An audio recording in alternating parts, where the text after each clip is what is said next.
ఇకపోతే ఈరోజు ప్రధానమైన వార్తలు ఇక్కడ ప్రధానంగా మనకు ఈరోజైతే రేవంత్ రెడ్డి ధరల పాలనలో అరాచకస్త పాలనలో ఏం జరుగుతుంది అంటే అంటే కాంగ్రెస్ పాలనలో 4 తరాలకు నరకం అనుభవిస్తున్నారు.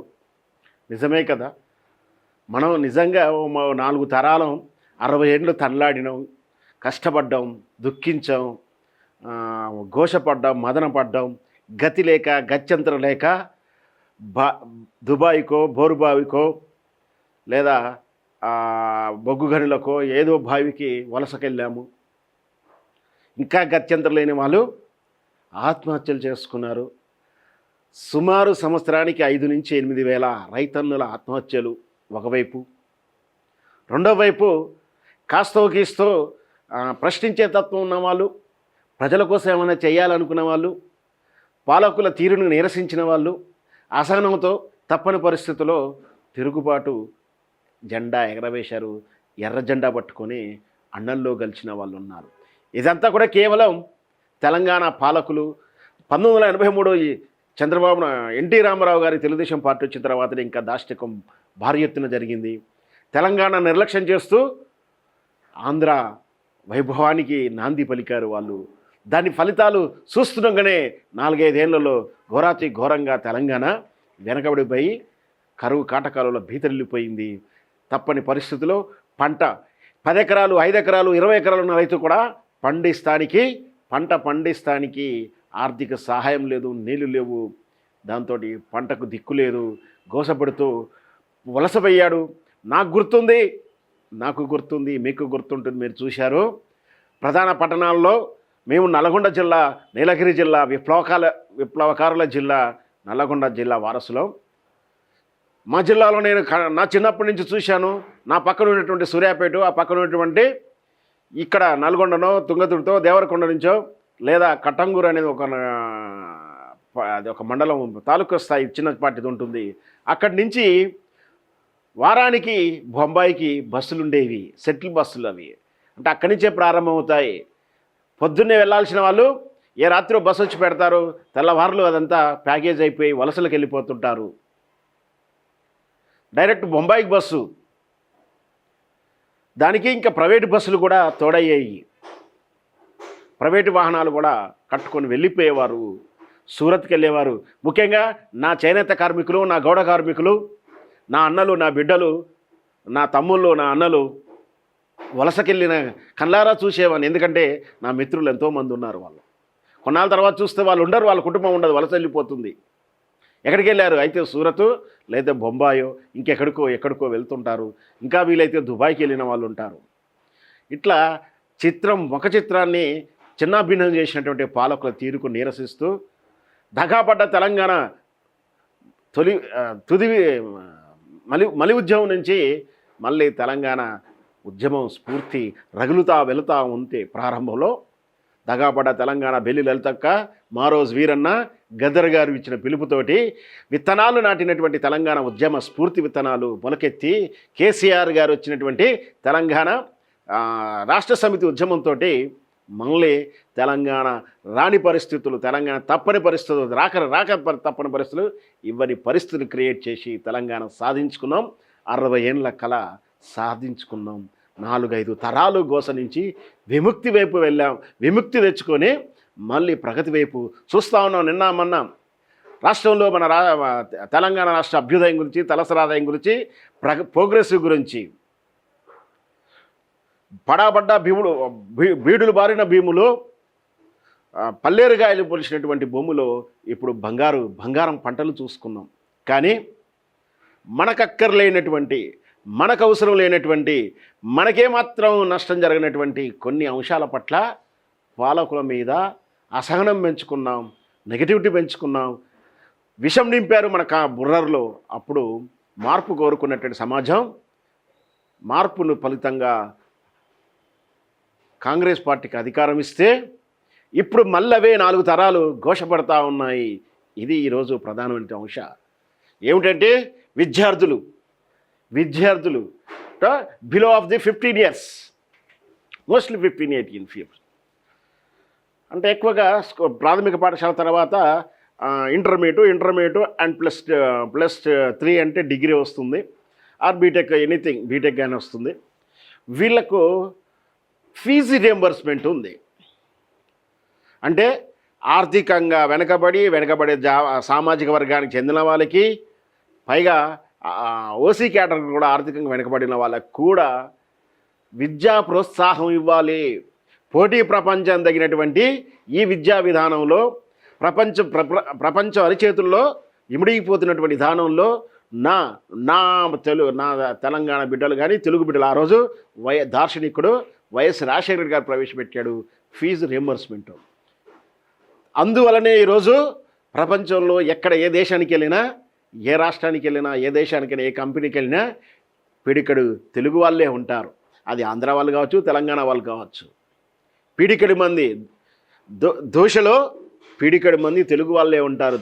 దాని ఫలితం ఎక్కడిది అంటే ఫీజు రియంబర్స్మెంట్ నుంచి చదువుకున్నటువంటి బహుజనులు, దళితులు, మన ఎస్సీ ఎస్టీ పిల్లలు, మన ఓసీ పిల్లలు, మన తెలుగు ప్రజలు అట్లా ఫీజు రియంబర్స్మెంట్ తోటి చదువుకొని ఉన్నత విద్యలకు వెళ్ళేవారు. ఉన్నత విద్యల నుంచి ఉద్యోగాలు చేసి ఈరోజు దిగ్గజాలైనటువంటి ఒక సాఫ్ట్వేర్ రంగం దిగ్గజాలైనటువంటి ఒక మైక్రోసాఫ్ట్ తీసుకున్నా, ఒక అమెజాన్ తీసుకున్నా, ఇంకిట్లా మన ఫేస్బుక్ లాంటి మాధ్యమాలు ఎక్కడ తీసుకున్నా, మనకు ఎలన్ మస్క్ లాంటి ఆ కంపెనీలో, ట్విట్టర్లో ఎక్కడ చూసుకున్నా భారతీయులు తెలుగు వాళ్ళదే అధిక సంఖ్యలో ఉంటారు. దేనివల్ల అంటే ఇదంతా ఫలితాలు అక్కడ వికసించిన పుష్పాల యొక్క చెట్టు కొమ్మలు ఎక్కడ ఉన్నాయంటే ఈ ఫీజు రియంబర్స్మెంట్లో ఉన్నాయి. కానీ ఈరోజు ఫీజు రియంబర్స్మెంట్కు డబ్బులు లేక చేతులు ఇచ్చేసి దివాలా తీశాం, మీరు ఏమైనా చేసుకోండి, మాకు అక్కర్లేదు, మీరు పిచ్చిగా ప్రశ్నలు అడిగితే మిమ్మల్ని మీ కాలేజీలు రద్దు చేస్తాం, మీ ఆస్తుల గురించి ఏమో లెక్కలు తెలుస్తాం, నన్ను వచ్చి బెదిరిస్తున్నారా, నన్ను వచ్చి అడుగుతారా, మీకు ఎంత ధైర్యం అనేటువంటి అహంకారంతో మాట్లాడుతున్నారు పాలకులు. కాలేజీల లెక్కలు తీస్తారట, మీ ఫీజుల లెక్కలు తీస్తా అంటున్నాడు. అంటే మీరు బ్లాక్లో ఏం సంపాదించుకుంటున్నారు? ప్రభుత్వమే, వ్యవస్థే అనుకూలంగా వ్యవస్థే ఇచ్చింది ఏమని, కొన్ని కోటా కాలేజీ ప్రైవేటుకి అమ్ముకునేటువంటి అవకాశాన్ని. అంటే విద్య ఉచితంగా ఇస్తూనే తక్కువ ఫీజులతో చదువుకునే వాళ్ళతో పాటు అంత కోట్ల పెట్టుబడి పెట్టినటువంటి యాజమాన్యానికి ఆ కాస్త 4 సీట్లు 10 సీట్లు ఇచ్చి మీరు కోటాలో అమ్ముకోవచ్చు అని చెప్పి ప్రభుత్వమే ఇచ్చింది. ధనవంతులు ఎవరైనా స్తోమత ఉన్న వాళ్ళు చదువుకుంటారేమో అని. తద్వారా ఆ కాలేజీ మీద కోట్ల రూపాయలు పెట్టినటువంటి పెట్టుబడిదారులకు కాస్త ఊరట ఉంటుందని అక్కడ పట్టుకొని బ్లాక్మెయిల్ చేస్తూ ఉన్నాడు, ప్రశ్నిస్తూ ఉన్నాడు, మీ ఆదాయం ఎంత, మీ లెక్కలు ఎంత అని. ఆదాయం లెక్కలంటే ఆదాయ శాఖ చూసుకుంటుంది, లేదా కాలేజీలో వసతులు లేకపోతే కమిటీలు ఉన్నాయి, వాళ్ళ పరిశీలనకు పోతూ ఉన్నప్పుడు పరిశీలనల్లో వసతులు లేనప్పుడు రద్దు చేయడం కూడా జరిగింది. అంటే బాకీ అడిగితే ఇట్లా బ్లాక్మెయిల్ చేస్తున్నారు. చివరికి తప్పని పరిస్థితుల్లో కొంత వెసులుబాటు ఇచ్చి కొన్ని కోట్ల రూపాయలు ఇచ్చి తర్వాత చేతులు ఎత్తేశారు. ఇప్పుడు 4 సంవత్సరాల నుంచి సుమారు గత పాలకులు 1.5 సంవత్సరాలు, ఇప్పుడు 2.5 సంవత్సరాలని ఫీజులు రావాలి వాళ్ళకు, కాలేజీ యాజమాన్యాలకి. ఇంటర్మీడియట్, డిగ్రీ, బీటెక్, ఇటు ఎనీ అయినా సరే వందలాది లక్షలాది, సుమారు మేబీ నేను అంచనా ప్రకారం 1,00,000 మంది కన్నా ఇవ్వాల్సి ఉంటుంది, కోట్ల రూపాయలు ఇవ్వాల్సి ఉంటుంది. ఇచ్చే చేతగాక చావలేక వాళ్ళని బెదిరిస్తుంటే వాళ్ళు పిల్లలు ఒకవైపు యాజమాన్యాలు పెట్టుబడి పెట్టలేక జీతాలు ఇవ్వలేక వాళ్ళు ఇబ్బంది పడుతూ ఉన్నారు. వెరసి ఇప్పుడు ఏం జరిగింది, 2 రకాలైనటువంటి సమస్యలు క్రియేట్ అయ్యి సమాజంలో. పిల్లలు ఇప్పుడు కొత్తగా చదువుకునే వాళ్ళు ఫీజులు లక్షలు పెట్టి వాళ్ళే ఫీజు కట్టుకొని చదువుకోవాలి. ప్రభుత్వం ఏమైనా దయాదాక్షిణ్యం ఇస్తే తీసుకోండి మీరు, కానీ మాకు సంబంధం లేదు. When of the admission, college admission అప్పుడే స్పష్టంగా చెప్తున్నారు యాజమాన్యం, ఫీజు రియంబర్స్మెంట్ మాకు సంబంధం లేదు, మీరు ఫీజు కట్టుకోవాలి, మేము రిసిట్ ఇస్తాము, అది మీరు వెళ్ళి రియంబర్స్మెంట్ చేసుకోవాలి, ప్రభుత్వం ఇస్తే మీరే తీసుకోరి, మీకు ఎక్కువ ఇచ్చిన మీరే తీసుకోరి, మాకు అక్కర్లేదు, మాది ఫీజు కట్టాల్సిందని చెప్తే బహుజన బిడ్డలు ఎప్పుడు ఫీజు ఎలా కట్టుకుంటారు? ఆర్థికంగా దెబ్బలు తిన్నటువంటి మధ్యతరగతి కుటుంబాలు, పేద కుటుంబాలు ఇప్పుడు ఎలా, వాళ్ళ పరిస్థితి ఏమిటి? అగమ్య గోచరం. చదువుకోవాలంటే ప్రతిభ ఉండి కూడా చదువుకోవాలంటే కూడా ఆర్థిక సహాయం లేదు. ఇది ఒక సమస్య. రెండోది, ఆల్రెడీ ప్రభుత్వాన్ని నమ్మి భారత రాజ్యాంగం ఇచ్చినటువంటి భారత ప్రభుత్వం ఇచ్చినటువంటి నమ్మకంతో ఏర్పాటైన ప్రభుత్వం ఇక్కడ దివాలా తీస్తుంది. వీళ్ళ మీద నమ్మకం పెట్టుకొని విద్యార్థులు చదువుకుంటే ఇప్పుడు వాళ్ళు ఇవ్వాల్సిన బాకీ కాలేజీ యజమానికి ఇవ్వకపోతే వాళ్ళు ఒరిజినల్ సర్టిఫికెట్ ఇవ్వట్లేరు. పై చదువులకు వెళ్ళడానికి ఇబ్బంది పడుతూ ఉన్నారు పిల్లలు, లేదా ఉద్యోగం వస్తే సర్టిఫికెట్ సబ్మిట్ చేస్తానికి ఇబ్బంది పడుతూ ఉన్నారు. ఇది పైగా ఫస్ట్ ఇయర్ సెకండ్ ఇయర్ ఉన్నాలో పై చదువుకోవాలంటే ఇబ్బంది పడుతూ ఉన్నారు. ఈ విధంగా విద్యార్థులు గోసపడుతూ ఉన్నారు. విద్యార్థులు గోసపడుతూ రోడ్డెక్కి ధర్నాలు చేస్తున్నారు. విద్యార్థులను కూడా రోడ్డెక్కించినటువంటి ఘనత ఈ అరాచక హస్తపాలనలో జరుగుతూ ఉంది. మనం ఒక్కసారి చూద్దాం.